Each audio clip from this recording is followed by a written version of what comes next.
Hello everyone, today's the 1st of March and I'm coming to you with another coronavirus update. There are so many of them. I have a feeling that I'll be ending this coronavirus series by the end of this month.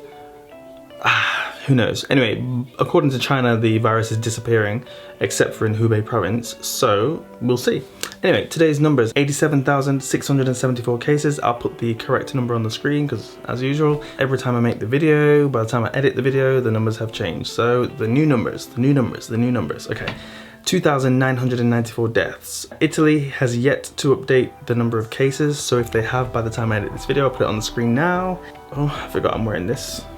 Anyway, the top place for today for new cases was South Korea once again with 586 cases and China with 577. I believe that in China only 4 cases were outside of Hubei province. 2 from Beijing because some foreign people came to Beijing. That's all the rage today, and I'm going to get into that in a little moment. But yeah, so only 4 cases from outside of Beijing. Iran today reporting 385 cases, bringing their total to 978 altogether. And then let's have a look at Europe. So without Italy, we've got Germany, Spain with 38 and 15 cases. And not many other places having a spike, but every day it seems like it affects one more country, which is quite worrying. So it means over the next couple of weeks, you know, with that incubation period, we're going to see a lot more cases in these countries too. So let's start with Iran today. Iran, wow, there are some top people who have now been infected with the coronavirus, and that's crazy. We all know about the health minister, the deputy health minister. Was he the deputy? Let me see. Yeah, the deputy health minister. He was, you know, reporting the numbers, the apparently fake numbers, and he was sweating and he was coughing and sweating so badly in that video, and everyone was like, and he was confirmed to have it. But if you looked around in that room, there were lots of other people there as well, and he'd had previous meetings in the days before that. So right now there are 7 people that I can tell you for sure, and they are the Deputy Health Minister, a Member of Parliament, the Vice President of Women's Affairs, or the Vice President and Women's Affairs, I'm not sure. Anyway, Vice President of something, Head of National Security Committee, Tehran City Official, Head of Coronavirus Management, and a former Ambassador to the Vatican, which I'll come to in a moment as well. So these are the top officials in Iran that have been infected with the coronavirus. Can you believe that? Now, one of those people I mentioned was a former ambassador to the Vatican, and the reason that I'm curious about that is because the Pope has had a mysterious illness that matches all the symptoms of the coronavirus. He's been coughing and sweating and absent from his work. Now, he fits the age bracket of the people that are most seriously infected, and it has been reported, although not confirmed, that he has been infected, which wouldn't surprise me because if it gets into the Vatican, as you know, is one of the, is it the smallest country in the world? I think it's the smallest country in the world. One of the smallest countries in the world, I'll just say that for sure. And once it's in there, everyone's gonna get it. It's tiny. And it just seems too much of a coincidence. Any world leader right now who starts to mysteriously have a cough and a fever and be away from work, you better be suspecting that they've got the coronavirus. So the unofficial reports, unconfirmed reports say the Pope and his 2 aides have been infected with the virus. Time will tell, we shall see, can't hide forever. I mentioned that Beijing had 2 new cases of the coronavirus, and they came from outside of Beijing, outside of China. There were 2 foreigners, and that news was, oh my god, that was like a celebration. It's like, yeah, not from China. And that news spread around WeChat like crazy. I saw it everywhere being reported and spread around, these 2 foreigners. So it's like looking at every foreigner. I guess the same for, you know, the Chinese people who lived in some of these countries that were like, oh my god, Chinese people. So fair enough. So this news has been spread around that these 2 foreigners have the coronavirus and came into Beijing. So of course the people in this building started panicking, sending messages in the group chat and asking about me.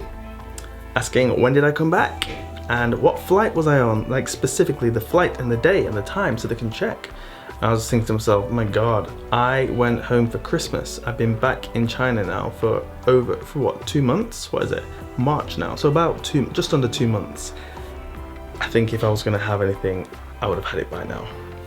But yeah, I did have to provide my flight details and the date of when I came back, just so that the people in the building could stop freaking out. And it still didn't stop them. There was, you know, because you know when you say it once, then there's people who didn't see it the first time and then they ask it again and people are still worrying and oh.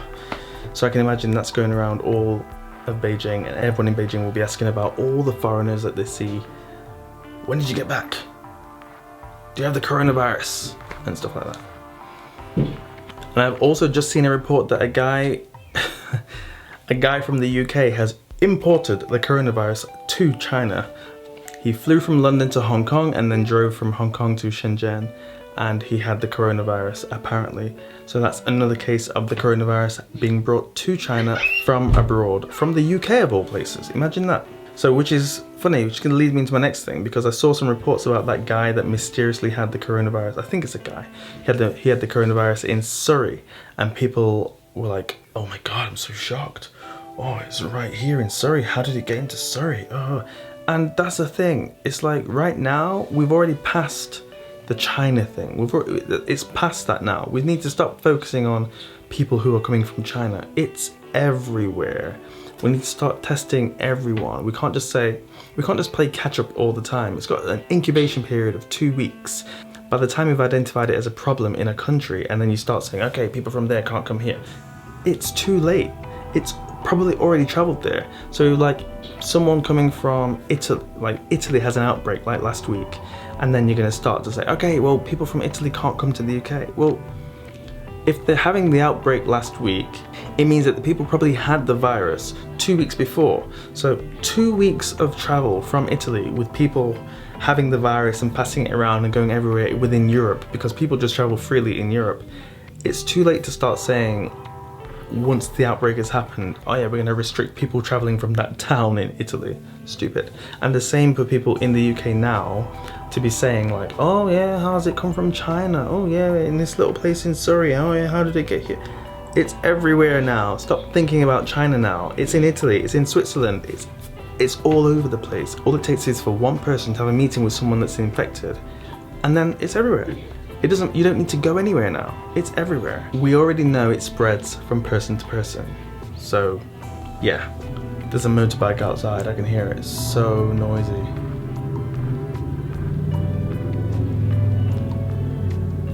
So the UK could quarantine cities just like in China. Good luck with that. I don't think it's possible. China, of course, isolated entire cities. Is it conceivable under any circumstance you try and cut off a city in this country? Well, there's clearly a huge economic and social downside to that. But we don't take anything off the table at this stage. Nah, I don't think it's possible. I would love to see that. You know, the UK doesn't the UK doesn't even have enough police to do something like that. And the camera system, the surveillance system is not as advanced as China. Maybe in London, but that's it. Outside of there, like Nottingham, I'm sure they couldn't block off Nottingham, even if they wanted to. They'd have to get like police from the whole country just to block off one city. What happens when there's an outbreak in 3 cities? I'm sure they couldn't handle 3 cities at one time. Positive. But we'll see. If the outbreak happens, I would be interested to see where they decide to quarantine and how many people need to be infected before they start to say they're going to quarantine a city. If there's a virus, it's not just like you're containing it within a city, because someone from that city probably works in another city and goes backwards and forwards every day. So I don't know if it's as effective in the UK. The UK is quite packed together and compacted, you know? China is like one city here, then it's like countryside for miles, and then another city. So it's probably easier to identify cars that are coming out, and they got cameras everywhere. I'm talking everywhere. Everywhere has cameras. Every single road has cameras. There's no back street that doesn't have a camera in China. So it's much easier in China to do that. Good luck in the UK, I don't know. And would people agree to being quarantined? If you're in the UK right now and there was an outbreak in your city, without being able to run away, would you agree to being quarantined in your own city? News just in as I was about to edit this video, 12 new cases in the UK. 12 new cases, bringing the total down to 35 cases in the UK, which is ridiculous considering there are only 15 beds for these kind of patients. So hopefully none of them become critical, because otherwise we're in deep trouble. So these patients are from London, West Yorkshire, Greater Manchester, Hertfordshire and Gloucestershire. Some of them have come from Italy, some of them from Iran. So this is big news for the UK. And also, local elections could be delayed by the coronavirus. So, lots of changes happening in the UK. Anyway, back to the video, sorry. And finally, Japan. Two things I want to talk about Japan. First is the Olympics, and second is toilet paper. What is it with toilet paper? Why is the world so crazy about toilet paper? Oh my god. All this news I'm seeing about in Hong Kong and now Japan about, oh yeah, the virus is, there's gonna be an outbreak of the virus. Quick, get the toilet paper, gah! And like they're sending gangs to rob the shops of the toilet paper in Hong Kong. Like, oh come on, toilet paper? I don't know about you, but there's more important things than toilet paper. And right now there are shortages of food going on in all supermarkets around the world now. I've seen videos from Spain, Italy, America, Australia, New Zealand, just people going crazy at the supermarkets, like stocking up on food. Come on, it's an outbreak, yeah, it's happening, but it's like, it's not at that level yet. I mean, in China, when it was happening at the beginning, it was like 2,000 people a day. Maybe South Korea can start considering something like that, but if you have like 5 people here, 4 people there, yes, it's an outbreak, and yes, it's gonna get worse. I don't think the government's gonna let you just die, come on. Maybe I haven't watched enough horror movies, but I think I have. I think I've watched all the virus and contagion movies and stuff like that. I think I'm okay. I just don't think it's worth the panic. And sticking with Japan to end on the Olympics. What do you think is going to happen with the Olympics? Japan's having the Olympics this year, or supposed to at least. It's supposed to host the Olympics, and with this coronavirus going around, it's threatening the Olympic Games because I guess there's a few sides to this. The first one is that the Olympic Committee, the International Olympic Committee, has spent a lot of money on this. And they've had years to prepare for it, so they've built stadiums, kicked people out of the houses, I'm guessing, to make way for new, arenas and all sorts for the Olympics. And you can't just decide, yeah, okay, we spent all that money, yeah, it's gone, we don't need it now, that's it, Olympics is over. It's a lot of money. And the reason people want to host the Olympic Games is to bring the money and bring the people to their country. So they don't just lose the potential revenue from ticket sales, but they lose the other business like hotels and restaurants and catering and all sorts of stuff that comes along with people traveling from around the world to watch the Olympics. So now there's pressure on Japan, because if they keep reporting coronavirus cases, and if there's still a lot of cases around that area, including South Korea, then there's pressure to not report the coronavirus cases, because the more they report, the less likely they are to have the Olympics. And the less they report, the more at risk everyone is going to be. So let's just say they don't cancel the Olympics. Will the spectators still come?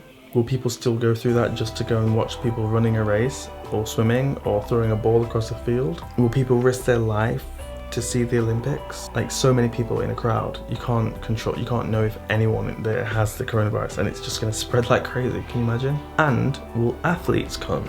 Will countries allow their top athletes to go and potentially be infected by the coronavirus? These are all things to think about. One theory, one solution I saw to this was to live stream the Olympics and have no audience, so no spectators, no one there, no crowds, just the athletes on the track or the field or whatever, swimming, whatever, but with no one watching, just the judge or referee, that's it.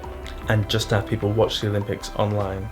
That happens anyway. People watch the Olympics online anyway, regardless of whether people actually go there or not.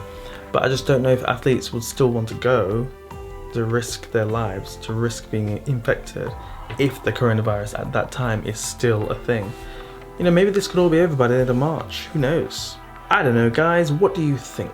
What do you think Japan should do? What do you think the rest of the world will do? Do you think we can focus on the Olympics? Do you think people can even still train for the Olympics in some countries? Because if you are an athlete and you just happen to be from Wuhan, that's it. Your Olympic hopes are over, because no one in Wuhan right now can go training for the Olympics.